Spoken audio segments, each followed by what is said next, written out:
the ins and outs of the Economic Development Corporation, otherwise known as the EDC, how we're structured and what our mission is, since many of you have varying degrees of experience with the organization. So there will certainly be time for questions at the end, but if you want to ask during the presentation, please don't hesitate. I'd love for this to be a conversation amongst us. So first, who are we and what do we do? We are a 501c3 not-for-profit organization, and we were created to function as a development corporation. And that means we can be a conduit between public and private transactions. We can negotiate directly with clients, and even if it's publicly owned real estate, we can bypass that public bid process to ensure that we're able to move forward with the project that we've identified to be the best fit for the community. Back in 2013, when I was first hired as president of the EDC, we embarked on a strategic plan for the next 5 years. And throughout that process, we were able to engage with almost 1,000 community members, talk with elected leaders, and find out what were the challenges for Wayne County and how could the EDC really narrow our focus of work. And from that strategic plan, the last 5 years, we've been really focused on 3 main priorities. The first is to attract new business investment to the county, to increase the tax base, and then to create new jobs for our citizens. The second would be to support our existing businesses. And even though I named this second, it has been our #1 priority and Sarah's main role in her position to make sure that we're reaching out to our existing businesses to make sure that we help eliminate any barriers that they may be facing today so that they can continue to grow and succeed. Because we know it's far easier to keep a new business in this community than it is to attract a new one to invest here. Plus, our existing businesses provide the best testimonials when we're working in business recruitment. So we really want to be sure that we're supporting them to the fullest. And then the third is to enhance the skill level of the workforce by connecting companies and individuals to local opportunities. We all know that the more education our citizens have, the more training that they have, the better they are to succeed in their careers and ultimately raise their income levels. So we wanted to be sure that we were helping our citizens and our companies connect to those opportunities. So fast forward about 6 years later, and we are towards the end of a new strategic planning process that will set our focus for the next 5 years for not only the EDC, but for Wayne County. And economic development has certainly evolved over the last 5 to 6 years. We used to look at economic development as having what we call 3 legs to a stool. One being new business attraction, one being business retention and expansion of our existing industry, and then the third was entrepreneurship and helping to create new entrepreneurial opportunities for our residents. Those now are rolled into one leg of the stool that we call business development. A second leg is now quality of place, because we know that we need to work on our community to make sure that we're providing things to do, that we're focused on beautification, that we have a place that people not only want to live in, but they want to work in, and they'll stay here for the long term. And then the third leg of that stool is talent. And that goes right back to quality of place. We cannot attract new talent to this community if we don't have a great quality of place. So in this new plan, in addition to business development, these will be new areas of focus that the EDC will be embarking on. And we've already been working in these areas because the needs have risen, and there was not any one entity that was focused on, let's say, housing. And so we've already been filling the gap. And Sarah has been extremely focused working on new housing opportunities and building relationships with housing developers and builders to garner interest in investing here in our community. The other critical needs that have come up through the strategic planning process, which I'm sure you all would agree with, that are also needs, are childcare, transportation, and broadband accessibility. While we feel these areas are important, because we're just a small staff of 4, we obviously can't divert our mission and focus on all of these areas. However, we will be playing supportive roles, specifically with Forward Wayne County and some of the direction that they've been focused on, especially in childcare needs. We want to be at the table and helping to find collaborative ways to address these challenges without necessarily taking the lead on them. I like to tell people that the EDC is the marketing agent for Wayne County. We are responsible for reaching out, talking with real estate developers, brokers, site selection consultants, and businesses, and presenting a positive business case, sharing our assets and amenities to pique their interest in investing here versus elsewhere. A big component of being able to provide opportunities for new businesses to come to our communities, or even in a lot of cases for existing businesses to expand, is to have the right real estate opportunities for them to invest in. So another one of Sarah's big roles recently has been in industrial park development. We've been working on optioning new ground so we can expand our parks, so we have larger tracts of land to promote. Another component of that is existing building inventory. While we don't play a direct role in providing those real estate opportunities, we do maintain a database on our website so that when we're talking to a potential user, we know how to find the right type of real estate to fit their needs and easily share that information with them. We have 2 publicly owned industrial parks, one in Richmond and one in Cambridge City. The EDC actually has a lease with those ownership entities, and we are the ones that are able to market those industrial parks and negotiate directly with the prospect what the land sale price would be and facilitate that transaction. We are also a workforce development liaison. We don't provide the workforce training, but it's part of our job to know what opportunities are out there and help make those connections for local companies who have training needs, but then also to promote through our social media what type of opportunities are out there to have access to sometimes even free training that's currently available now through the governor's Next Level Jobs program. Jennifer had our website pulled up earlier. This is really the face of our community to outside investors. Oftentimes, a site selection consultant who's hired on behalf of the company to help identify their next location, they will eliminate a community based on the data that they have access to and based on information provided on a website before we even get to talk to them. So we try really hard to keep our website up to date and present our community in the most positive light. When I talk about our work with the business community, it doesn't matter if it's a new company looking at Wayne County or if it's one of our existing companies that is looking to expand and has the opportunity to expand in potentially any one of their locations across the country or across the world. It's up to us at the EDC to put together a positive business case for Wayne County. So in that sense, we very much become a project manager.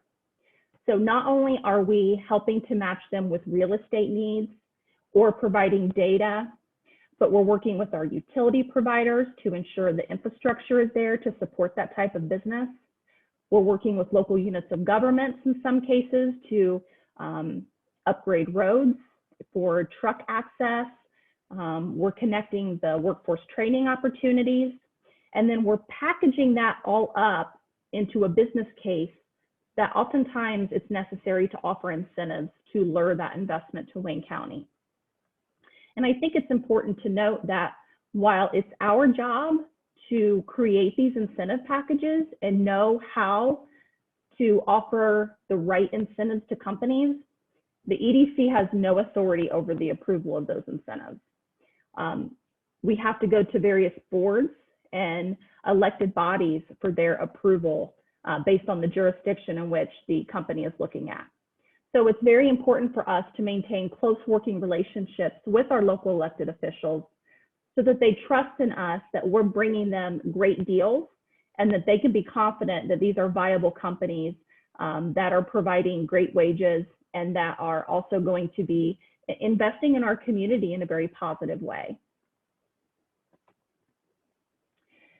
A lot of times people get frustrated because we use code names or project numbers for these projects. That is designed to help protect the company. It's not because we don't want to share with you who's looking in the area. It is mostly at the business's request that we not reveal their identity. And that's for a couple of reasons. Let's say it's a business over in Ohio and they're looking to establish a second location. If we report in a public meeting the name of the company and it lands in the newspaper and their existing employees find out about it, they may think that the company is going to close and move, when in fact it's a secondary location. So we don't want to make their workforce nervous and disrupt that in any way. Another reason is that companies are always looking to have a competitive advantage over their competitors. And so they don't want their competitors to know what markets they're planning to enter and when. And so they want to keep everything confidential until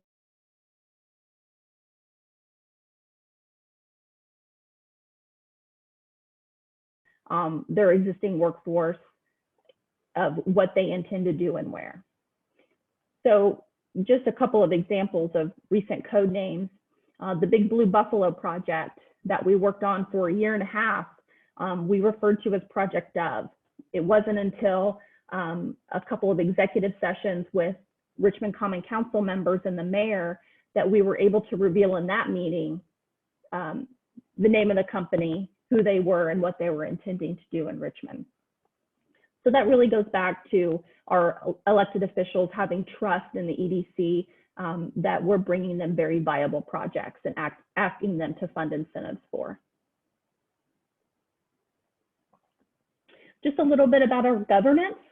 We are governed by a 12-member board, 3 members appointed by the Wayne County government, 3 from the city of Richmond, and then 1 each from the Centerville, Cambridge City, and Hagerstown Town Councils, and then 3 from the Wayne County Area Chamber of Commerce that are meant to represent our business community. As I mentioned earlier, we only have 4 staff members, so we really have to be focused in our mission and make sure that we don't get down rabbit holes. We are invited to participate in every committee, every initiative that you can imagine going on in Wayne County. And sometimes we have to say no, that we don't have the time and resources to effectively participate in that initiative. It doesn't mean it's not important to us. It just means that if we're going to make progress in the projects that we have deemed as to be a priority, we can't spread ourselves too thin. And I know for myself, it's very hard to say no. And you heard how many boards Sarah's on. It's very hard to say no. We want to be a part of the community. But in addition to me and Sarah, we have a manager of community affairs. Her name is Renee Doty, and she handles all of our marketing and communications. And then Teresa Lindsay is our office manager. She really handles the day-to-day operations of the office, provides support to the 3 of us, and then handles all of the data management on the website. We are a publicly funded organization. Working Wayne County residents pay 1/4% income tax that is pooled throughout Wayne County, and it collects about $1.5 million annually. That those dollars are jointly controlled by the EDC Board of Directors and the Wayne County Council. So we collectively decide how we spend those funds, but they are mostly used for the EDC's operations, as well as infrastructure projects. I'm sure many of you have kept up on the news in Cambridge City and the sewer expansion that's necessary there. So we'll be using a portion of the $1 million that the county's committed to helping move that project forward by funding it from the Consolidated Edit Fund. And then there are also special projects that might come before us that we might consider funding. The work that we do cannot be accomplished without all of our partners, and these are just a few of them. Economic development is such a team effort that we rely on our partners at the state, our regional economic development groups. I've already mentioned our partnership with local units of government, but the school districts are extremely important in partnering with us and providing career awareness to our students for the high demand jobs throughout Wayne County that Sarah will talk about in a little bit. Also our utility providers, the Chamber, SBDC, the Tourism Bureau, we partner a lot on initiatives, and so we're extremely grateful for the high level of collaboration that we get to experience here in Wayne County. So when I talk about working with business development projects, last year we were fortunate to work with 6 local companies on expansion projects. The investment of these projects varied by company, but combined they invested $56.3 million in Wayne County. That is either in real estate improvements or in new equipment that they purchased in order to expand product lines or enter into new markets. But collectively as well, those 6 projects resulted in 114 new job commitments. And in one case, retained 80 jobs that we had a threat of losing had the EDC not been involved in those negotiations with the company. The average wage for all of those 194 jobs was $21.65 per hour, which is a little higher than our average wage here, which is about $18.90 per hour. So we're always interested in elevating the median wage and improving the lives of our citizens through higher income. And then of course, as a result of those wages, that's an annual payroll in the community of around $8.7 million. Many don't know that we have a lot of foreign direct investment in Wayne County.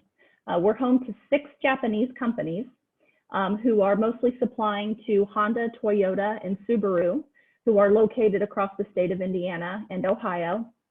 These are auto parts suppliers, and they vary in size.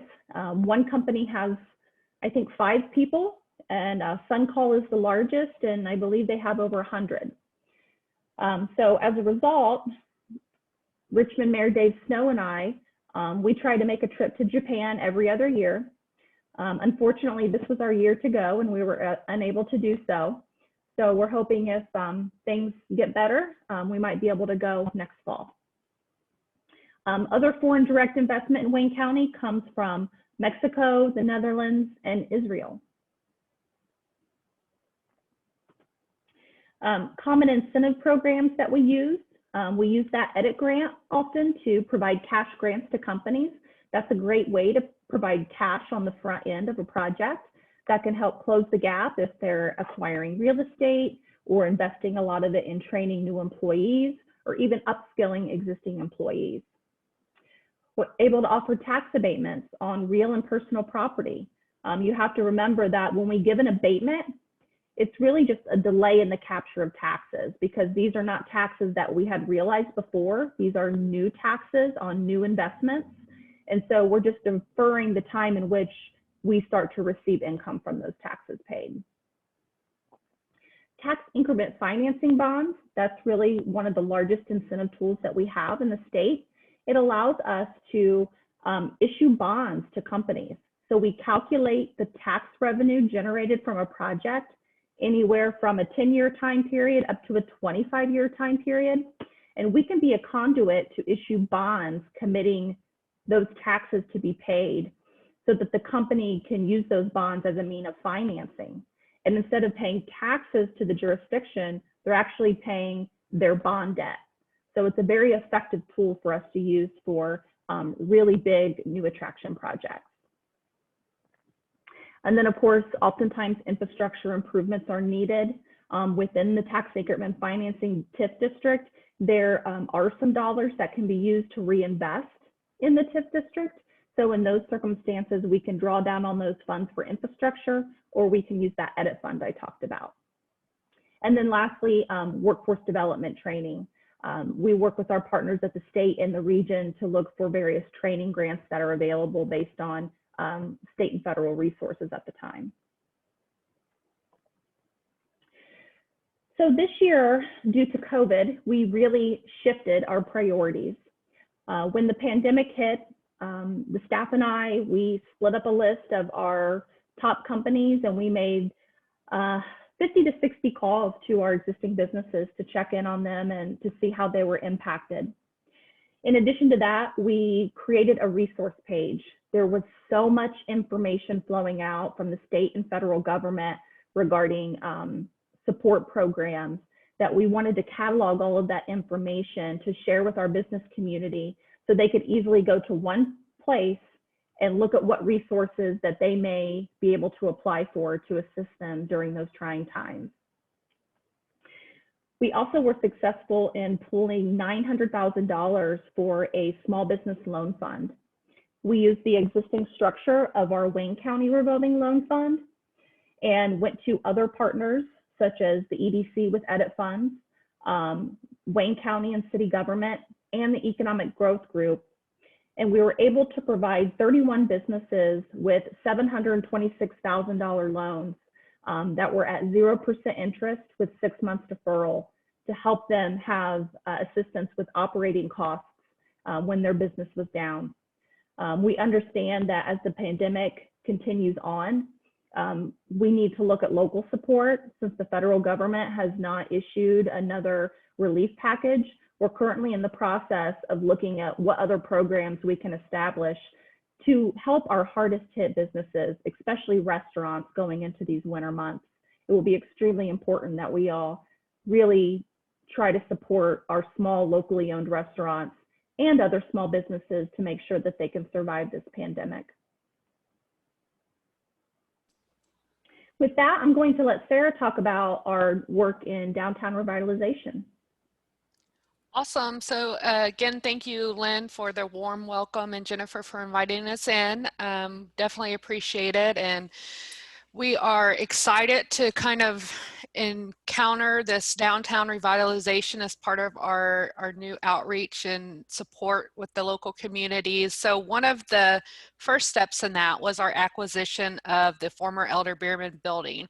As many of you have probably read within the local news, we were able to acquire that structure as part of a auction that was done in Chicago.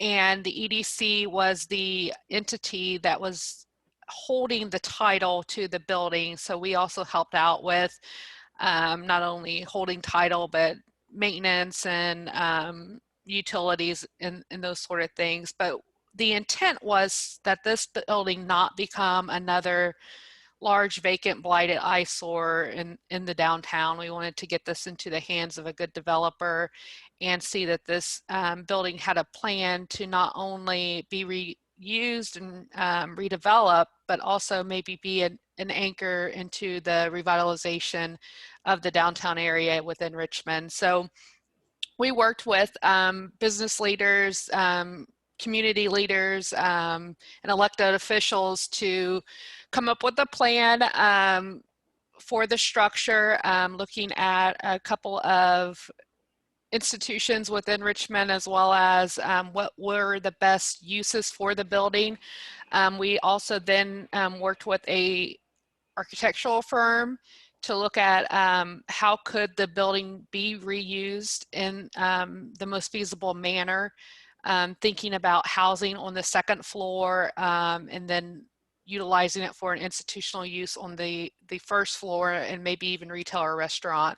So another part of that timeline was the opportunity zone that became available to local units of government to apply for distressed areas within their corporate limits. And Richmond was able to establish 2 opportunity zones. One of those was mostly in the downtown area, and the other is in the south Richmond part of town. If you kind of think of South Richmond from G Street going south to where Belden is and spreading as wide from where the gorge is located to where Country Club Apartments are. That is the general area of that second census tract that was established as part of the opportunity zone. Much of our opportunity zones is housing, but we do have some industrial uses as well as commercial uses within these zones. And so Elder Beerman is one of the structures that is within our opportunity zone that is downtown. So this adds another layer of incentives that we would then be able to offer for the building. And for the opportunity zone, it is a opportunity for not only the area to capture some new investment, but also for investors to be able to delay paying their capital gains tax on any real estate that they have sold recently or any liquidated assets that they have currently sold. So long story short, it's a way, a tax incentive for developers to be able to invest into real estate within a distressed area or distressed market. So we looked at several buildings downtown Richmond, also some of those within the southern area of Richmond, and identified those within a perspective and have that working with a group with Thomas P. Miller and Associates out of Indianapolis. And so one of the things you probably read in the last week is that with Elder Beerman, we put out an RFP hoping to get some new developers to come in and bid on this project to redevelop Elder Beerman. And what we found out is we do have probably about 5 strong developers that did want to bid on this project, but they just don't know the market in Richmond. So we are going to be moving forward with a market study and a housing study to better, trying to find the best way to put this, but to better capture and better explain what the housing market and housing trends are in Richmond, because the last time a private market rate housing development was built in Richmond was 30 years ago. So there's just not a strong case for them to do a comp on or a comparable on. The newer apartments that have been built in Richmond have been subsidized or for low-income housing. So it's difficult for a real estate investor to come in and see a market comp there. So we will be working on that, and then we'll be getting a new proposal out. It was comforting to hear from our consultant that there was no issues with our RFP in terms of we were asking for too much from the developer or anything to that respect. So that was the one hinge point, that they just don't know the market here, just because it's been so long since we've had any development in terms of market rate apartments. So moving to the next slide, some other initiatives that we've started are talent recruitment and retention initiatives. And with Who's Your Opportunity, this is a job portal. We market this throughout the community.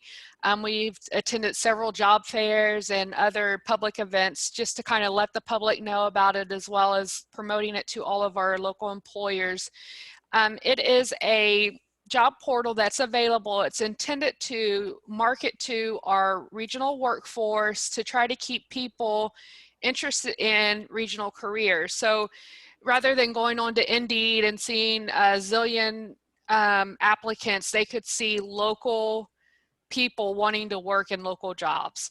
So this portal was created for companies in J. Randolph and Wayne counties, and it's free for the users to post the positions on the website. It's also free for the job seekers to get onto the website and look. The jobs have to pay a minimum of $10 per hour. And that is the one requirement in order to post the position. So they go on, they create their profile, and they can post any number of positions. So we have some profiles where they put a position on maybe every 6 months, and then we have some like Reed Hospital that have a pretty regular schedule of employees that they're seeking. So At any given time, we have between 40 and 100 jobs available on Who's Your Opportunity that we're promoting locally. Again, just to get local people into local jobs and to make that better match in our area. We spend over $30,000 on marketing each year. This is through radio announcements, billboards, and other marketing materials. The second item, this is something that Renee in our office spends quite a bit of time on and has done a phenomenal job. What Valerie touched on early on is that talent has been a challenge with some of these high skill, high demand jobs that we have in our area. We have had a lot of our businesses let us know that they're having trouble recruiting people to the area. So this job portal, well, it's not really a job portal, but it's more of a recruitment site that was set up to spin Richmond in the most positive light. And in that, not just Richmond, but the entire Wayne County, it really has a nice tool where it shows all of the best assets that we have, and they break them out into categories like, for example, all the retail and restaurants, what you can do for entertainment. It breaks out the cost of living differential. So if you're moving from the Dallas area, for example, you're going to see a great difference in what the cost of living here is than living in Dallas, Texas. Also, it just really promotes what we have in terms of quality of living here: parks, recreation, tourism, all of the great amenities that Wayne County has to offer. And we've really even encouraged a lot of our employers locally to put information about this in their break rooms to let people that have lived here their entire lives to know that, you know, there are these things here that a lot of people don't even know about. For example, the Cardinal Greenway and other items that, you know, they just weren't aware existed. So this has been a great tool, and we have been building this site out, and I see this site going in many different directions moving forward, but our employers have been very happy with it and using that as a great launch and recruiting tool for their employees. Another item that we've been really heavy on is high school career awareness and the programs there. We have a program called Find a Job Friday, and we partner heavily with the Chamber of Commerce and the Business and Education Committee on some of these tasks as well. But with the Find a Job Friday promotion is every other Friday within the school year. So we have been working mostly within that first and third Friday. A school would invite in an employer to sit in during a lunch period and promote their business to the students that are there, just to make them aware that there are good career opportunities here, and to also answer any questions that they may have, but also just to kind of plant that seed that even if it's not an opportunity that a student may have right out of high school, there's a career here available when they come back from college, for example, that a lot of these businesses aren't all line work. It does have other components within them that include human resources, IT, and many others. So that is one of the bigger focuses that we do in coordination with trying to make the high school students more aware of all the career opportunities that we have here locally. A lot of times we do see and hear a bad rap about the local jobs that are available in Wayne County, and this is one of those ways of debunking that and letting our high school students know that there are a lot of great opportunities here. So we were not able to do that this year, of course, due to COVID, but in years past, it has been a great program, and we look forward to reigniting that once, you know, some of these restrictions are lifted. Another one of those programs is National Manufacturing Day. This is one where rather than the employer going to the school, we are able to bring the students into the manufacturing plant, and they do a tour. It's usually on the first Friday in October, and this year we did it virtually, of course, due to COVID, but it really gives the students a first-hand vision of what it's like to work within one of these facilities, and that it again is debunking that myth that it's a dirty, grimy factory that we are promoting for our students, and it's just not that. These are clean, high wage, high tech jobs that are available and that are here in our community. So that's something that we do every year in partnership with the Chamber and as well as Ivy Tech.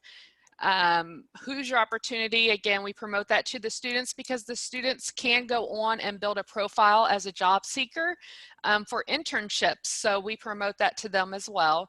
We participate in the career fairs. So the Chamber of Commerce puts on a career fair in the spring with all local high schools. So there's one for Richmond specifically because it is a larger school, and then they do a second that invites in all of the county schools. So we participate in that career fair and help in organizing that, and the breakout sessions where a lot of people come in and talk about careers that are available within Wayne County.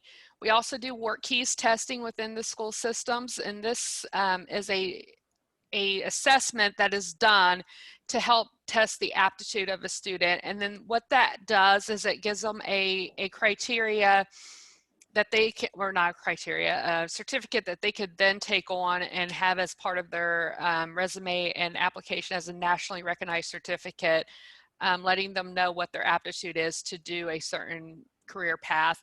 But it also, based on the number of tests that we are able to conduct within Wayne County, scores us as a work-ready community, letting employers know that by locating here, we have a ready work force for them once they arrive.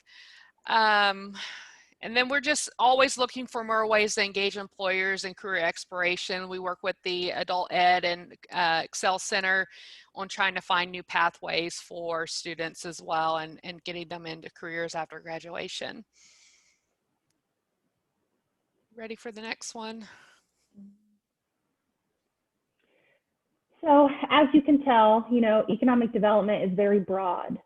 We are working in many facets of the community, from business development to talent attraction to educational and career awareness, real estate development, downtown development, housing development, and the list goes on.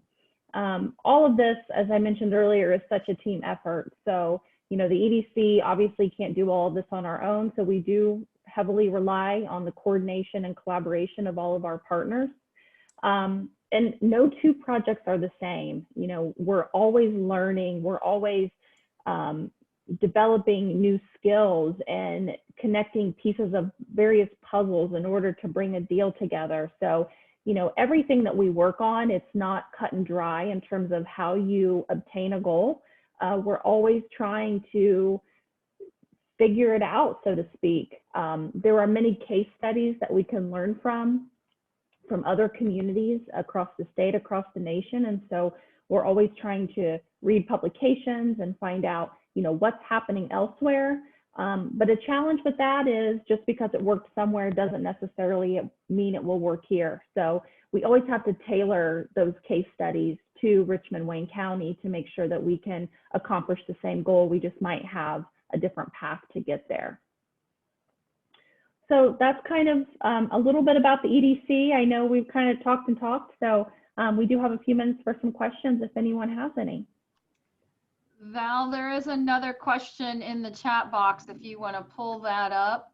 And I would like to show your video that is on your website because it's got some really good footage of Wayne County in it. So if you want to look at the questions, I will go ahead and pull up that video if that's okay with you guys to share that video.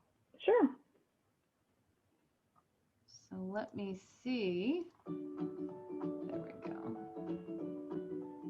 There's a place in the heart of the Midwest that makes exploring easy and coming home even easier, where you might find yourself using the word neighbor in new ways.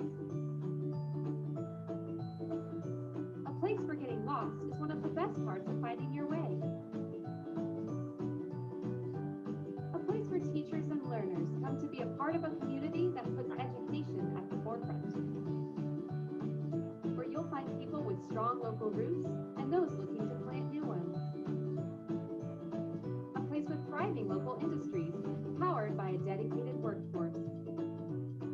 resources go further, and friendly smiles further still.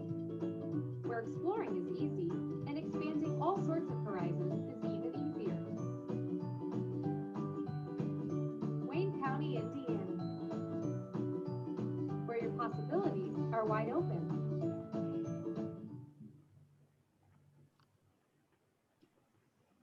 Valerie, is the idea to have the EDC continue to own the Elder Beerman building and to have a developer come in and manage something, or are you trying to unload it?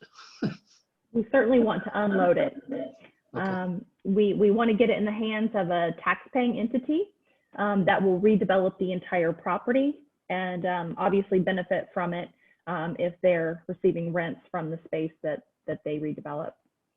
So by a developer, you also mean an owner? Correct, yes.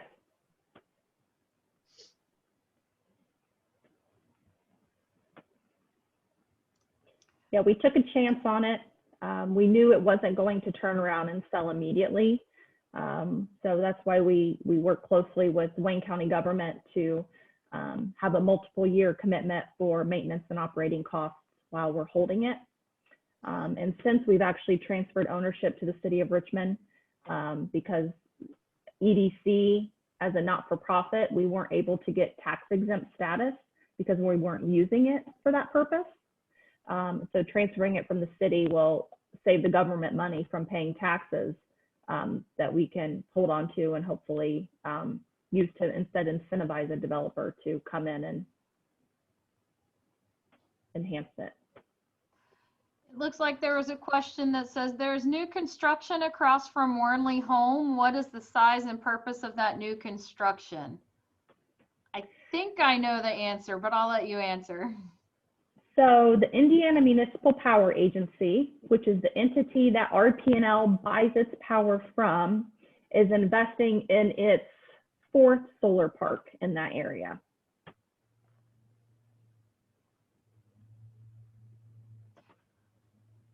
Are there more questions for either Valerie or Sarah?